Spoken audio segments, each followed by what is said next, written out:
अस्सलाम वालेकुम नाज़रीन, सूरत हाल इंतहाई ख़तरनाक हो चुकी है और मुल्क में एमरजेंसी लगाने का फ़ैसला किया गया है। मुख्तलिफ साफ़ी बता रहे हैं इस हवाले से, और इमरान खान साहब ने भी मुज़ाकरात के लिए बड़ी ही 3 अहम शराइत रखी हैं और उन्होंने अपने बयान की वजाहत भी की है जो उनके हवाले से पहले दिया गया था, तो वो भी आपके सामने रखते हैं। तो इस्लामाबाद हाई कोर्ट इस वक्त सबसे बड़ा मरकज़ जो है इस्लामाबाद हाई कोर्ट है, क्योंकि वहाँ पर जो मिसिंग पर्सन का केस है वो इंतहाई ख़तरनाक हद तक पहुँच चुका है, जिसकी वजह से इस वक्त जो इस्टेब्लिशमेंट है उसके अंदर शदीद गुस्सा पाया जा रहा है। और यानी अब वो आप बता नहीं सकते कि किस तरह का गुस्सा वो कर रहे हैं और क्या कुछ वो कहने की कोशिश कर रहे हैं, क्या करने की कोशिश कर रहे हैं, वो सब कुछ हो रहा है।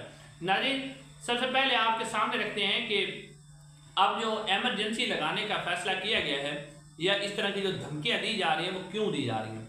नाज़रीन कराम, नंबर 1 ये किया जा रहा है कि एमरजेंसी लगाई जाएगी, और एमरजेंसी क्यों लगाई जाएगी, क्योंकि सुप्रीम कोर्ट ऑफ पाकिस्तान के फैसले पर भी अमल दरामद नहीं करना और फिर इस्लामाबाद हाई कोर्ट जिस तरह का टफ टाइम दे रही है वो भी नहीं देना। तो हर सूरत में जो है जजेस को काबू करना है, जजेस को कंट्रोल में रखना है। तो फैसला ये हुआ कि एमरजेंसी लगाई जाएगी और साथ साथ जो है फिर काजी फैज ईसा साहब के ज़रिए, यानी काजी फैज साहब अपनी पसंद का जो बेंच है वो बनाकर एडॉक जजेस को शामिल करके और उसके बाद जो है वो एमरजेंसी को लीगल कर दिया जाएगा, उसको आईनी और कानूनी जो तहफ़्फ़ुज़ है वो दे दिया जाएगा। और फिर एक और पार्लियामेंट के अंदर कानून साजी, सिंपल कानून साजी यानी सिंपल कानून के ज़रिए करने की कोशिश की जा रही है। और ये जो कानून साजी है वो कौन बिल ला रहा है? नूर आलम खान ला रहा है। नूर आलम खान आपको पता है ये जो है मौलाना फजलुर रहमान साहब के MNA हैं। तो एक तो मौलाना फजलुर रहमान साहब का चेहरा भी खुल के सामने आ गया है। नूर आलम खान पेशावर से जीते हुए हैं क्योंकि वो फॉर्म 47 पे जीते हैं, उनकी मजबूरी है, लेकिन मौलाना फजलुर रहमान साहब का चेहरा भी खुल के सामने आ रहा है कि नूर आलम खान साहब ला रहे हैं कि तौहीन अदालत का कानून ख़त्म किया जाए और तौहीन अदालत नहीं लग सकेगी। अब ये सिर्फ इसलिए कि अगर किसी सुप्रीम कोर्ट के फैसले पर अमल नहीं होता तो तौहीन अदालत ना लगाई जाए। उसके अलावा जो है जो पाकिस्तान तहरीक इंसाफ के 41 अरकान हैं जिन्होंने अब हलफनामे जमा करवाने हैं, इस हवाले से भी कानून बनाया जा रहा है कि हलफनामे जो पहले जमा नहीं करवा सके वो दोबारा जमा नहीं करवा सकेंगे। अब ये सारी सूरत हाल बन रही है, इसको इस तरह से काबू करने की कोशिश की जा रही है, जजेस को कंट्रोल करने की कोशिश की जा रही है और इसमें काजी फैज साहब जो है मुकम्मल तौर पर सपोर्ट दे रहे हैं। जबकि इमरान खान साहब ने आज जो गुफ्तगू की है डयारा जेल के अंदर वो भी मैं आपके सामने रखता हूँ, लेकिन सबसे पहले जो है जो इस्लामाबाद हाई कोर्ट है उसके अंदर मामला इंतहाई ख़तरनाक सूरत हाल इख्तियार कर चुके हैं। नाज़रीन, जो मिसिंग पर्सन का केस है उसके अंदर आज समाअत थी, जो डॉक्टर शहबाज गिल साहब है उनके भाइयों की और भी बहुत से लोगों की larger bench Islamabad high court का 3 रुकनी बेंच समाअत कर रहा है।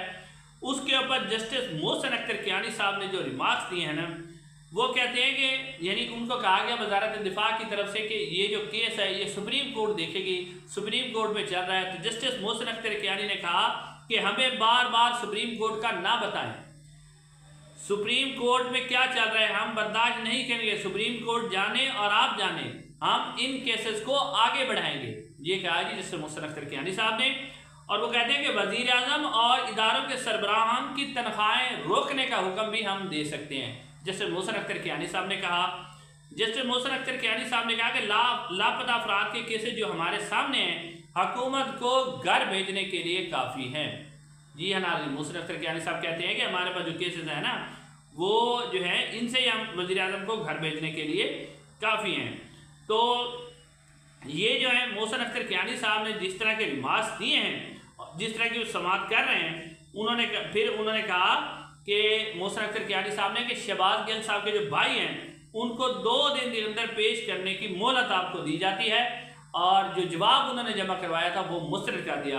अटार्नी जनरल ईमान मिजारी साहबा जो है वो इस केस की जो है वो पैरवी कर रही हैं।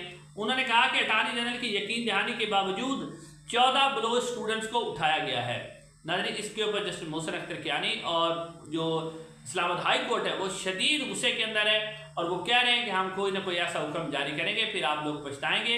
उन्होंने कहा कि एजेंसीज जो हैं अगर वो चाहती हैं ना कि वो चाहती हैं कि हमारी इज्जत रखी जाए, तो कहते हैं एजेंसीज को भी जजेस का भी एहतराम करना चाहिए, जजेस की भी इज्जत रखनी चाहिए। अगर वो उनकी इज्जत नहीं रखेंगे तो हम उनकी भी इज्जत नहीं रखेंगे।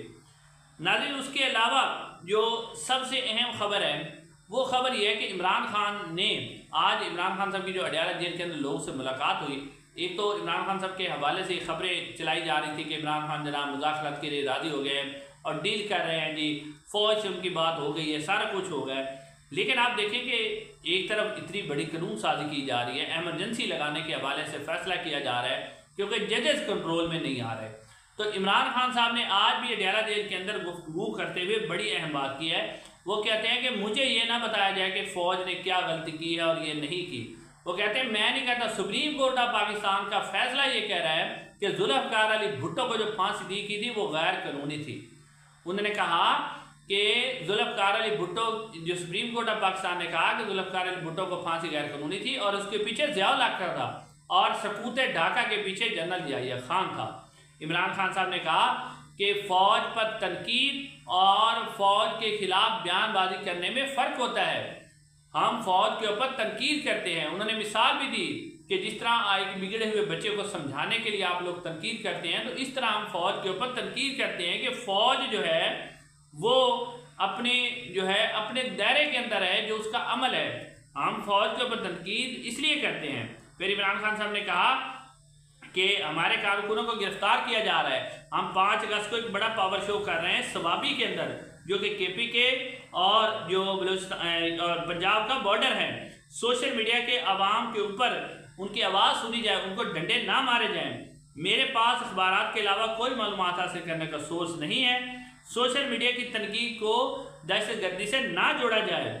इसके ऊपर जो है नाज़रीन, अब ये सूरत इमरान खान साहब ने कहा है और इमरान खान साहब ने कहा है, उन्होंने आज वाज़ेह तौर पे कहा है कि वो मुज़ाकरात करेंगे तो पाकिस्तान की फ़ौज से करेंगे। उन्होंने कहा कि आपको पता ही है कि इस वक्त हुकूमत कौन चला रहा है, तो जो हुकूमत चला रहे हैं, जिनके पास पावर है, उनसे ही मुज़ाकरात किए जाएंगे। लेकिन इसके ऊपर भी इमरान खान साहब ने कहा कि यानी जब साफ़ियों ने कहा कि आप कहते हैं कि फ़ौजी आप नुमाइंदा मुकर्रर हम उससे मुज़ाकरात करते हैं, तो इमरान खान साहब ने कहा कि बिल्कुल मैं मुज़ाकरात फ़ौज से करूँगा, उसके अलावा मैं किसी से कोई मुज़ाकरात नहीं करूँगा। फिर उन्होंने कहा कि इस मुज़ाकरात के लिए उन्होंने बाकायदा तौर पर अपनी 3 शराइत रखी हैं। पहले उन्होंने कहा कि हर सूरत में जो है पाकिस्तान तहरीक इंसाफ का जो मैंडेट है 8 फरवरी को जो अवाम ने दिया है, उसको वापस किया जाए हर सूरत में। उसके बाद इमरान खान साहब ने कहा कि मेरी दूसरी जो शर्त है वो ये है कि हमारे जितने भी इस कारकुन जेलों के अंदर हैं उन्हें फ़ौरन रिहा किया जाए। जब तक उन्हें रिहा नहीं किया जाएगा तो उसके अलावा जो है उस वक्त तक जो है किसी किस्म की कोई बातचीत नहीं होगी।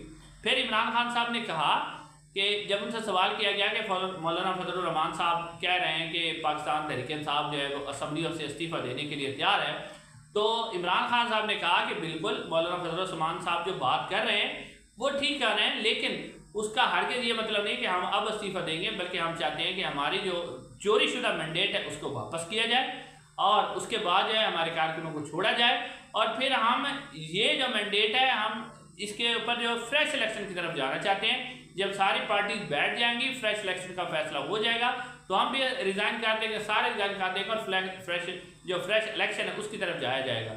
उन्होंने कहा कि फ्रेश इलेक्शन जो होगा उससे पहले तमाम पार्टीज उसके ऊपर एक मुतफ़िक़ा लाए अमल बनाएंगी ताकि वो इलेक्शन हर किसी को कबूल हो और धांधली के इल्ज़ामात को कम से कम किया जा सके। फिर उन्होंने इमरान खान साहब ने मज़ीद कहा कि जो हमारी फ़ौज है उसको जो है इस वक्त अपने दायरे में अपने कानून के अंदर जो है रहकर जो कुछ भी करना चाहिए वो करना चाहिए। और नाज़रीन किराम, अब सूरत हाल ये पैदा हो चुकी है कि इस वक्त जो है हुकूमत खुद और उसका जो वज़ीर ख़ज़ाना है वो तस्लीम कर चुका है कि हमारे पास कुछ नहीं है, बिजली के बिलों ने लोगों को परेशान करके रखा हुआ है। लेकिन नाज़रीन किराम, आप देखें कि इस वक्त लोग बिजली के बिल से परेशान हैं, लोगों के पास खाने के लिए रोटी नहीं है, लोग बिजली के खुदकुशियाँ कर रहे हैं, लोग गले काट रहे हैं। वो खातून का आपने सुना कि जिसने बिजली का बिल देना था वो बेचारी उसने अपने ऑपरेशन के लिए पैसे इकट्ठे किए थे, लेकिन वो बिजली का बिल भर के उसने खुदकुशी कर दी। आप यहाँ से अंदाज़ा करें कि हमारे जो ताकतवर हल्के हैं, यानी आपको पता ही है इस वक्त हुकूमत कौन चला रहा है, अब उनकी आप तरजीहात देखें कि बजाय इसके कि कोई आवाम को रिलीफ दिया जाए, आवाम खुदकुशियाँ करने पर मजबूर हैं, वो भूखे मारे हैं, उनके पास रोटी नहीं है, वो किस बात में लगे हुए हैं कि अदलिया को किस तरह कंट्रोल करना है, अदलिया से अपनी मर्जी के फैसले किस तरह लेने हैं, इमरान खान को किस तरह जेल में रखना है, पाकिस्तान तहरीक इंसाफ के ऊपर क्रैकडाउन किस तरह करना है। आप उनकी तरजीहात देखें। जो बलोच बेचारे बाहर निकले हुए हैं उनको कोई कवरेज नहीं दे रहा, उनको भी किस तरह दबाना है, लापता अफराद को किस तरह उठाना है, ये तरजीहात हैं। अब यहाँ से समझे कि 75 साल के अंदर हमारे मुल्क के अंदर तरजीहात क्या रही हैं, क्या इन तरजीहात में कहीं अवाम भी रही है। अगली वीडियो